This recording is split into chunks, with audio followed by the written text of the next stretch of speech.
Hello ಗೆಳೆಯರೆ, welcome back to my new video.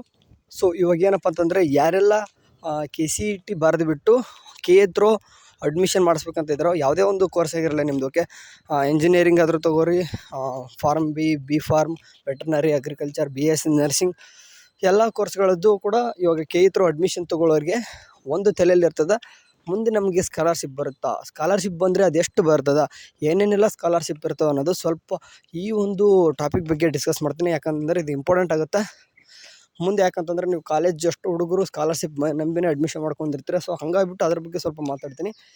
ಇವಾಗ ಏನಪ್ಪ ಅಂತಂದರೆ ಒಂದು ನೆನ್ಪಿಟ್ಕೋಬೇಕು, ಇಲ್ಲಿ ನಾನು ಇವಾಗ ಲೇಬರ್ ಕಾರ್ಡ್ ಸ್ಕಾಲರ್ಶಿಪ್ ಬಗ್ಗೆ ಸ್ವಲ್ಪ ಮಾತಾಡ್ತಿದ್ದೀನಿ. ಆ್ಯಂಡ್ ಅದಾದ ನಂತರ SSP ಸ್ಕಾಲರ್ಶಿಪ್ ಬಗ್ಗೆನೂ ಕೂಡ ಮಾತಾಡ್ತೀನಿ.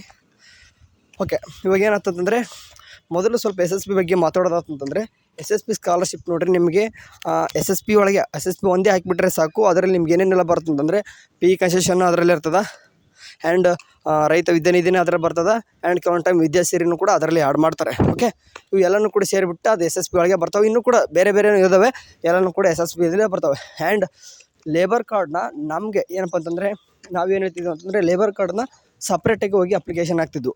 ಓಕೆ, ಇಲ್ಲಿ ಏನು ಕಾಣಿಸ್ತೈತೆ ಅಂತಂದರೆ, ಈಗ 2 ವರ್ಷದಿಂದ 1.5 ವರ್ಷ ಆಯ್ತು ಅನ್ಸುತ್ತೆ, ಈಗ 2 ವರ್ಷ ಆಯ್ತು ಅನ್ಸುತ್ತೆ, ಯಾವುದೇ ರೀತಿ ಲೇಬರ್ ಕಾರ್ಡ್ ಸ್ಕಾಲರ್ಶಿಪ್ ಬರ್ತಿಲ್ಲ. ಬಟ್ ಇನ್ಮೇಲೆ ಬರ್ಬೋದು ಅಂದ್ಕೊಂಡಿದ್ದೀನಿ. 2 ವರ್ಷದಿಂದ, ಇಟ್ ಮೀನ್ಸ್ 2 ವರ್ಷಕ್ಕಿಂತಲೂ ಇವಾಗ ಯಾವಾಗ ಇದು ಕಾಂಗ್ರೆಸ್ ಸರ್ಕಾರ ಬಂದಿದ್ದು ಅವಾಗಿಂದಂತರೂ ಲೇಬರ್ ಕಾರ್ಡ್ ಸ್ಕಾಲರ್ಶಿಪ್ ಬಂದಿಲ್ಲ. ಸೊ ಅದಕ್ಕಿಂತ ಮುಂಚೆ ಬಸವರಾಜ ಬೊಮ್ಮಾಯಿ ಅವರು ಏನಿದ್ರು, ಅವರಂದರು ನಮಗೆ ಓಕೆ ಎಷ್ಟೆಷ್ಟೆಲ್ಲ ಸ್ಕಾಲರ್ಶಿಪ್ ಬರ್ದಿತ್ತು ಅಂತ ಹೇಳ್ತೀನಿ ನೋಡಿರಿ. ನಾನು ಇದು ಹೇಳ್ತೀನಿ ನೋಡಿ, ಇದರಲ್ಲಿ ನಿಮಗೆ 1 to 10 ಓಕೆ ಎಲ್ಲನೂ ಕೂಡ ಕೊಟ್ಟಾರೆ. ಬಟ್ ನಮಗೆ ಇಲ್ಲಿ ಕೆಲವೊಂದಿಷ್ಟು ನೋಡೋದಂತಂದರೆ, ಇಲ್ಲಿ ನೋಡಿರಿ, BE BTech 25,000 ಇತ್ತು ಮೊದಲೆಲ್ಲ. ಓಕೆ, ನಮಗೆಲ್ಲ ಎಷ್ಟಿತ್ತು, BE BTech ಮಾಡೋರಿಗೆ ಎಷ್ಟಿತ್ತು ಅಂದರೆ 25,000 ಇತ್ತು. ಬಟ್ ಇವಾಗ ಏನು ಮಾಡಿದ್ದಾರೆ ಅಂತಂದರೆ, ಈ ಸರ್ತಿ ಏನಾದರೂ ಅಪ್ಲಿಕೇಶನ್ ಹಾಕಿದ್ರೆ ಬರೀ 6,000 ಬರ್ತದೆ. ಆ್ಯಂಡ್ ಇಲ್ಲಿ ನೋಡ್ತಾರೆ ಬಂದು BS ನರ್ಸಿಂಗ್, ಪ್ಯಾರಾಮೆಡಿಕಲ್, ಈ ರೀತಿ ಕೋರ್ಸ್ಗಳದ್ದು. Okay, BS nursing and paramedical ಅವನು ಕೊಟ್ಟವ್ರೆ. ಮೊದಲು ನಮ್ಮ ಫ್ರೆಂಡ್ಸ್ ಎಷ್ಟೋ ಜನ ನೋಡಿದ್ರೆ ಹೇಳ್ತಾನೆ, ಕಾಣಿಸ್ತಿದೆ ಅಲ್ವಾ, 40,000 ಅಂತ ಇದೆ ಮೊದಲು. ಓಕೆ, ಅಂತಂದರೆ ಇಲ್ಲೇನು ಕಾಣಿಸ್ತಿದೆ, ಈ ಹಿಂದಿನ ಮೊತ್ತ ಎಷ್ಟಿತ್ತು, 40,000 ಇತ್ತು. ಖಂಡಿತ BS ನರ್ಸಿಂಗ್ ಆ್ಯಂಡ್ ಪ್ಯಾರಾಮೆಡಿಕಲ್ ಏನಿದೆ 40,000 ಬಂದಿತ್ತು. ನಮ್ಮ ಫ್ರೆಂಡ್ಸು ಕೂಡ ಎಲ್ಲರೂ ಕೂಡ ಬಂದಿದೆ. ಆ್ಯಂಡ್ ಇಷ್ಟೆಲ್ಲ ಬರುತ್ತೆ, ಏನಕ್ಕೆ ಮಿಸ್ ಮಾಡ್ಕೋಬೇಕು ಅಂತ ನಾವೇನೋ ಲೇಬರ್ ಕಾರ್ಡ್ ಮಾಡಿಸಿದರೆ ಇವಾಗ 2 ವರ್ಷದಿಂದ ಯಾವುದೂ ಕೂಡ, ಇಟ್ ಮೀನ್ಸ್ 1.5 ವರ್ಷ ಆಯ್ತು ಅನ್ಕೊತೀನಿ, ಯಾವುದೇ ರೀತಿ ಸ್ಕಾಲರ್ಶಿಪ್ ಬಂದಿಲ್ಲ. ಬಟ್ ಇನ್ಮೇಲೆ ಬಂದರೂ ಕೂಡ ಈ ವರ್ಷದಿಂದ ಏನಾದರೂ ನಿಮಗೆ ಸ್ಕಾಲರ್ಶಿಪ್ ಆಗ್ತೀನಿ ಅನ್ನೋದಂತಂದರೆ, ಎಷ್ಟಕ್ಕೆ ಆಗ್ತಾರೆ ಅಂತಂದರೆ 10,000. ಅಂದರೆ ನೋಡ್ತಿರ್ಬೋದು, ಅಂದರೆ ಏನಾಗ್ತಿದೆ ಅಂತಂದರೆ, ಗ್ಯಾರಂಟಿ ಯೋಜನೆಗಳನ್ನು ಏನು ಕೊಟ್ಟವ್ರೆ ಅಂತಂದರೆ, ಗೃಹಲಕ್ಷ್ಮಿ ಆಗಿರ್ಬೋದು, ಶಕ್ತಿ ಯೋಜನೆ, ಇವೆಲ್ಲ ಮಾಡೋದ್ರಿಂದ ಏನಾಗಿದೆ ಅಂತಂದರೆ ಬಜೆಟ್ ಇಲ್ಲ. ಸೊ ಹಂಗಾಗಿಬಿಟ್ಟು ನಮ್ಮ ಸ್ಟೂಡೆಂಟ್ ಸ್ಕಾಲರ್ಶಿಪ್ನೇ ಕಿತ್ಕೊಂಡು ಅವ್ರು ಕೊಡ್ತಾಯಿದ್ದಾರೆ. ಓಕೆ, ಇದು ನಮ್ಗೆ ಹೇಳೋಕ್ಕೆ ಇದನ್ನ ಒಂಥರ, ನಿಮಗೆ ಕೇಳೋಕ್ಕೂ ಒಂಥರ ಆಗ್ಬೋದು. ಯಾಕಂತಂದರೆ ಇದು ರಿಯಾಲಿಟಿ. ಯಾಕಂದರೆ ನಮ್ಮ ಫ್ರೆಂಡ್ಸ್ಗೆ ಎಷ್ಟೋ ಜನಕ್ಕೆ 40,000 ಆರಾಮ್ ಎಲ್ಲರಿಗೂ ಬಂದಿದೆ. ಆಲ್ಮೋಸ್ಟ್ ನಾವು ಯಾರೆಲ್ಲ ಲೇಬರ್ ಕಾರ್ಡ್ ಇತ್ತು ಮೊದಲೆಲ್ಲ ಅಪ್ಲಿಕೇಶನ್ ಹಾಕಿದಾಗ, ಫಸ್ಟ್ ಇಯರ್ ಇದ್ದಾಗ ಏನಾಗಿದೆ ಅಂತಂದರೆ ಎಲ್ಲರೂ ಕೂಡ ಬಂದಿತ್ತು. ಬಟ್ ಇವಾಗ ನಾವು 3rd ಇಯರ್ ಇದ್ವಿ, 2nd ಇಯರ್ಲಿ ಲೇಬರ್ ಕಾರ್ಡ್ 1 ರೂಪಾಯಿನೂ ಬಂದಿಲ್ಲ. ಆ್ಯಂಡ್ ಈ ವರ್ಷವೂ ಕೂಡ ಬರುತ್ತಂತ ಗ್ಯಾರಂಟಿ ಇಲ್ಲ.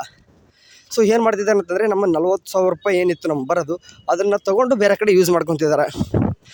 ಲೇಬರ್ ಕಾರ್ಡ್ ಸ್ಟೂಡೆಂಟ್ಸ್ಗೆ ಇದ್ದವ್ರಿಗೆ ಭಾಳ ಇದೇನಾಗಿದೆ ಅಂತಂದರೆ, ಭಾಳ ಮೋಸನೇ ಅಂತಲೇ ಹೇಳ್ಬೋದು. ಯಾಕಂತಂದರೆ ಇಷ್ಟೆಲ್ಲ ದುಡ್ಡು ಬರೋದನ್ನ ಎಲ್ಲ ವರ್ಷನೂ ಕೊಟ್ಕೊತಾನೆ ಬಂದಿತ್ತು ಸರ್ಕಾರ. ಬಟ್ ಇವಾಗ ಏನಾಗಿದೆ, ಯಾಕಂದರೆ ಕೆಲವೊಬ್ಬರು ನೀನು ಅದೇ ಎಲ್ಲ ಮಾತಾಡ್ಬೋದು. ಬಟ್ ಏನಪ್ಪ ಅಂತಂದರೆ, ಇದು ಸ್ಟೂಡೆಂಟ್ಸ್ ವಿಚಾರ ಬಂದಾಗ ಎಲ್ಲರೂ ಕೂಡ ಯಾವುದು ಕೂಡ ಸ್ಕೀಮ್ ಮಾತ್ರ ತೆಗೆದಾಕ್ಬಾರ್ದ್ರಿ. ಯಾಕಂತಂದರೆ ಇದೇ ಹೋಗಲಿ, ಅಷ್ಟಾದರೂ 40,000 ಇದ್ದು 10,000 ಮಾಡಿದಾರಲ್ವ, ಅದೇ 10,000 ಆದರೂ ಬರ್ತಿಲ್ಲ, ಈಗ ಅದನ್ನು ಕೂಡ ಬರ್ತಿಲ್ಲ.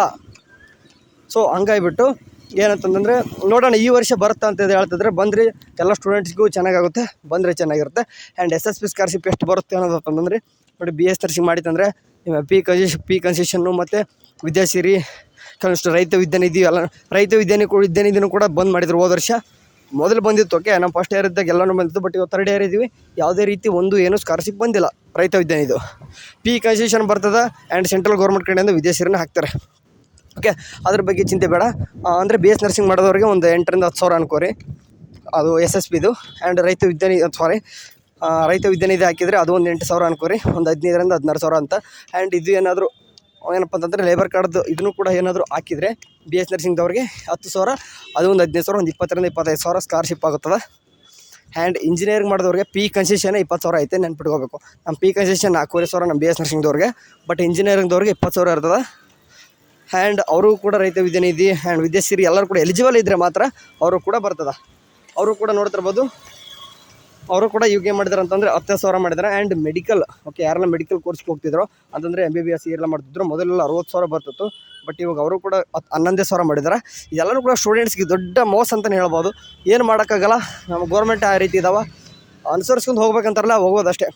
ಸರಿ, ಏನಾದರೂ ನಿಮ್ಮ ಸ್ಕಾಲರ್ಶಿಪ್ ಅಪ್ಲಿಕೇಶನ್ ಇವಾಗಂತೂ ನೀವು ಏನೂ ಹಾಕೋದಿರಲ್ಲ, ಯಾವಾಗ ಅಡ್ಮಿಷನ್ ಮಾಡ್ಕೊಂಡು ಮುಂದೆ ಹೋಗ್ತಿರೋ ಅವಾಗ ಹಾಕಬೇಕು. ಅವಾಗ ನಿಮ್ಗೆ ಏನಾದರೂ ಬಿಟ್ಟಾಗ ನಿಮಗೆಲ್ಲನೂ ಕೂಡ ತಿಳಿಸುವಂಥ ಪ್ರಯತ್ನ ನಮ್ಮ ಚಾನಲಲ್ಲಿ ನಡೆದಿರ್ತದೆ, ಹೇಳ್ತೀವಿ. ಸರಿ, ಅಲ್ಲಿವರೆಗೂ ಚಾನಲ್ ನೋಡ್ತಾರೆ. ಟೇಕ್ ಕೇರ್, ಬಾಯ್.